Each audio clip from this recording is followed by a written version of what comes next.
La pompe à insuline comporte un risque, il s'agit de l'hyperglycémie inexpliquée. Donc que faire devant une hyperglycémie inexpliquée sous pompe à insuline? Si vous êtes traité par pompe à insuline et que un matin, par exemple, à jeun, la mesure du glucose par le capteur où la glycémie est supérieure à 2,50 g, il est impératif, dans un premier temps, de vérifier s'il y a la présence d'acétone, ce qui peut être grave. Donc cette recherche d'acétone peut se faire idéalement dans le sang, c'est-à-dire la recherche de l'acétonémie, dans les urines, à la recherche de cétonurie. Ceci peut se faire grâce au freestyle libre, à quelques appareils de glycémie qui mesurent l'acétone dans le sang, ou grâce à des bandelettes urinaires. Ce phénomène d'hyperglycémie inexpliquée arrive lorsque l'administration d'insuline est brutalement stoppée par l'obstruction du tuyau qui mène l'insuline au tissu sous-cutané, c'est-à-dire le cathéter. Si la mesure de l'acétone est élevée, il faut alors agir. L'urgence est de ressortir les stylos d'insuline rapide du frigidaire et administrer en piqûre cette insuline. La dose de cette insuline dépend de l'importance de l'acétone. Il faut ensuite changer le cathéter ou la pompe patch, si on est dans ce cas-là, et attendre 2 heures. À l'issue de cette période, il faut revérifier la mesure de la glycémie et de l'acétone.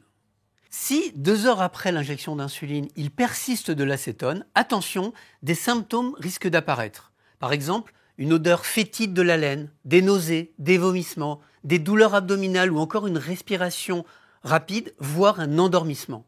Dans ce cas, une prise en charge médicale urgente s'impose, il faut prévenir le médecin. C'est pourquoi il ne faut pas arriver à ces stades et il faut détecter ces événements au plus tôt en recherchant la présence d'acétone dès que la glycémie à jeun est supérieure à 2,50 g lorsqu'on est sous pompe à insuline. Voilà illustré un exemple de dose d'insuline qu'on peut faire en fonction du résultat de l'acétone que l'on mesure grâce à un appareil. Si par exemple la mesure est inférieure à 0,5 g, il n'y a pas d'acétone. Et dans ce cas-là, il convient de poursuivre son traitement comme d'habitude en rajoutant quelques unités d'insuline rapide pour corriger l'hyperglycémie. Par contre, si l'acétone est supérieur à 0,5 g, voire plus, eh bien, il faut rajouter des doses d'insuline par injection, par exemple 4, 8, voire 12 unités d'insuline rapide en fonction des chiffres indiqués sur ce tableau.